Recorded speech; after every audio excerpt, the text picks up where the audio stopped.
हा तिकडून स्टँडवरून यायचं हे, आणि ही त्या मुलीची बॅग आहे काय? हा त्या मुलीचं बॅग असणार आहे. हे काय रक्त सांडलेलं दिसतं इथं. आणि हे हॉस्टेल ठीक आहे. अरे ते आता हे कशी यायची, ते इकडनं येत होती वाटतं. ती तिकडं तिची काय बॅग हे विसरली का काय, वही विसरली म्हणून इकडं रिटर्न आली असं कळतंय. मुलींचा रोडच आहे, कॉलेजवरनं सुटलं की इकडनं यायचं. हा ना, धोकादायकच आहे तसं इकडून एवढं आहे. बऱ्यापैकी निर्जन ठिकाणी आहे, जे बाजूला गोष्टी देखील नाही. बॅग इकडं पडली ना, इकडं घटना घडली म्हणजे बराच झाटापट झालेली असणार आहे यांची.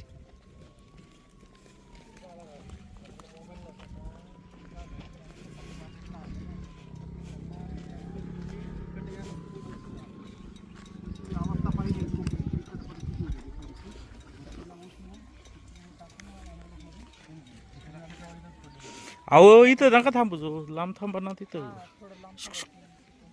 हे असं काय करता तुम्ही? तुम्ही तिला खाजगी दवाखान्यात दाखल केलं. हो, खाजगी दवाखान्यात दाखल केलं, पण त्यांचे जे वसतिगृहातले कोण लेडीज शिक्षिका आहेत, यांनी जीव वाचवला. जो दवाखाना जवळ आहे त्या दवाखान्यात नेलं असताना सुद्धा ते यांना ओरडल्या की तुला गरज काय होती त्या हॉस्पिटलला न्यायची. मग आम्ही जीव वाचवतो, एखाद्याचा जीव वाचवायचा का गमवायचा हा प्रश्न आमच्या पुढे निर्माण झालेला आहे की यापुढे आम्ही काय करायचं, की बाबा कुठला दवाखाना जर जवळ असेल तिथं आम्ही नेऊ नये का बाबा, असं जर घटना घडली तर. आम्ही मगाशी साहेबांना पण काय झालं होतं, काय कोण बोललं तुम्हाला का? एक मॅडम होती, कोण मला माहित नाही, नाव वगैरे माहित नाही त्यांचं, पण त्यांनी मला खूप अंदाजे नाही नाही, काय म्हणाले सांगा. ते म्हटले का बा तुम्ही खाजगी दवाखान्यात कसं काय आणलं, बोलले ती शासकीय वसतिगृहातली मुलगी होती, तुम्ही शासकीय दवाखान्यात न्यायचं होतं. पण तिथली कंडिशन, त्या पोरीची कंडिशन अशी बिकट परिस्थिती होती का असं वाटत होतं की जाऊ शकते ती. म्हणून मी ती फक्त जीव वाचवणं हा माझा उद्देश होता फक्त. म्हणजे सरकारी दवाखान्यात न्यायचं होतं, तुम्ही खाजगी दवाखान्यात का नेलात म्हणून तुमच्यावर त्या ओरडल्या. अच्छा, आणि घटना कशी घडली, काय तुम्हाला कधी समजलं, कसं समजलं? मला एक मुलगा घरी आला माझ्या पळत का बा ॲम्ब्युलन्सची गरज आहे, ती मुलगी पडली, तिला खूप लागलेले, दूध घेऊन या ठिकाणून जातो, घेऊन चालला होता तेव्हा. किती वाजता ही घटना आहे? 9:45च्या वेळेस. तुम्ही इथं आला तर इथं लोक मुलं जमली असतील, मुली होत्या इथं भरपूर, पण ते काहीच हात लावत नव्हते, फक्त नाही का घाबरलेले होते. आणि मी इथं इथपर्यंत ॲम्ब्युलन्स आणली होती, तिथून पुढे आणतात ते सगळं खोदलेलं होतं, त्याच्यामुळे आणता आली नाही. मग शिफ्टर घेऊन मी इथं ते मुलीला शिफ्ट केलं, ॲम्ब्युलन्सला टाकलं आणि डायरेक्ट खाली नेली. ही बोलत होती का मुलगी? इथंच पडली होती. इथंच पडली. आणि काय म्हणत होती ती? ती म्हणत काय बोलली नाही, पण ती म्हणजे बोलताच येत नव्हतं ना तिला. कुठं कुठं वार होती तिच्या? ती पोरगी उडत होती म्हणजे टणटण थरथरत होती. काप होता ना तिचा. कुठं कुठं वार होते आढळून आलं तुम्हाला? डोक्यावर होता, हातावर आहे, आणि इथं एक साईडला पण बरंच लागलेलं होतं. महत्वाचा विषय असा होता का ती मुलीला जीव खूप वाचणे हे माझा महत्वाचा विषय होता. त्याच्यामुळे मी तर काही विचार नाही केला, फक्त खाजगी याच्यात नेलं मी. बर,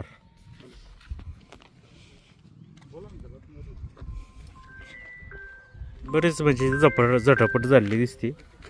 हेच हे ठिकाण आहे ज्या ठिकाणी ही घटना घडलेली.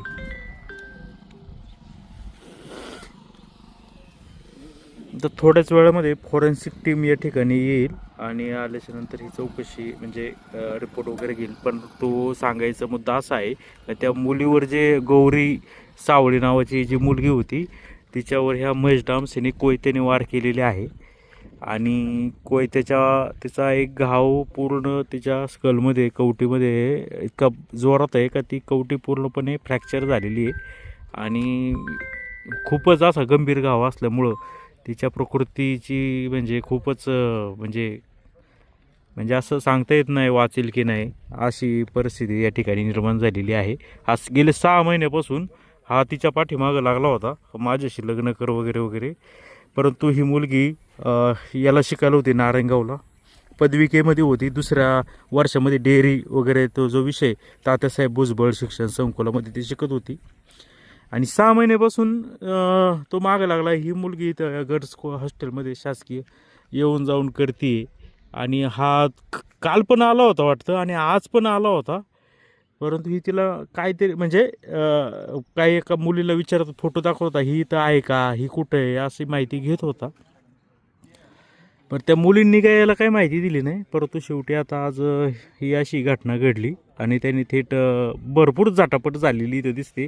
जवळपास 30 ते 35 फूट रक्ताचं थारोळं आहे आणि इकडं तिची बॅग आहे ती पडलेली दिसते.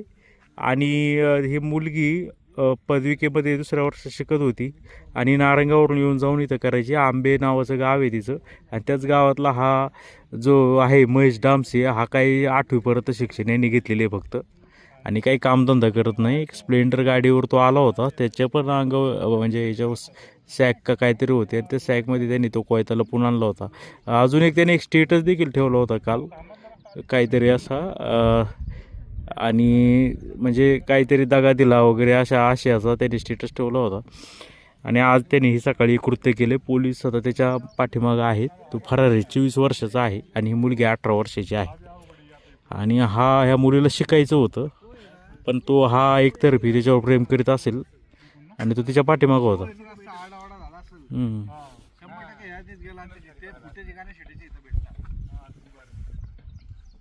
म्हणजे एक आडबाजूला असल्यामुळं या मुली इकडून हे करतात. खरं म्हणजे इथं CCTV वगैरे लावणं गरजेचं आहे. या वस्तीमधून तुम्ही बघू शकता का अनेक मुली येत आहेत इथनं आणि सुरक्षितता या मुलींची कितपत आहे. कारण की रात्री आता दिवसा ठीक आहे, परंतु रात्रीच्या वेळेत तर खूपच काही काही मुली लांबून येतात ना शिक्षण घेऊन. अंधार झाल्यावर असंच त्यांना इथून अंधारात ये जा करावं लागतं. म्हणजे चोरट्याची वगैरे काही चुकीच्या लोकांची बिबट्यांची देखील भीती. तर अशा पद्धतीचं ही घटना घडलेली आहे. गेल्या 6 महिन्यापासून हा तिच्या मागं लागला होता आणि त्याच्या पद्धतीने तिला वार केलेत.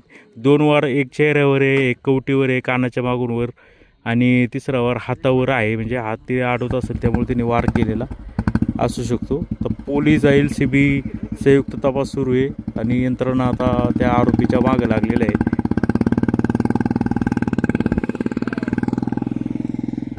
फॉरेस्टची टीम देखील आता काही वेळामध्ये या ठिकाणी दाखल होईल आणि त्या मुलीची YCM रुग्णालयामध्ये आता उपचार सुरू आहेत. आणि धक्कादायक बातमी अशी की जे राजकुमार चव्हाण आहेत त्यांना एका व्यक्तीने सांगितलं का असं असं झालं. ते इथं आले आणि त्या मुलीची त्यांनी पाहणी केली तर त्यांना सिरियस दिसलं आणि खरोखर सिरियस आहे ती मुलगी. त्यामुळे त्यांनी वेळ न दवडता तात्काळ YCM जे खाजगी दवाखाना आहे तिथं नेलं कारण की लवकरात लवकर प्रभावी उपचार मिळावेत आणि तिचा प्राण वाचावा. ते चांगले डॉक्टर असल्यामुळं.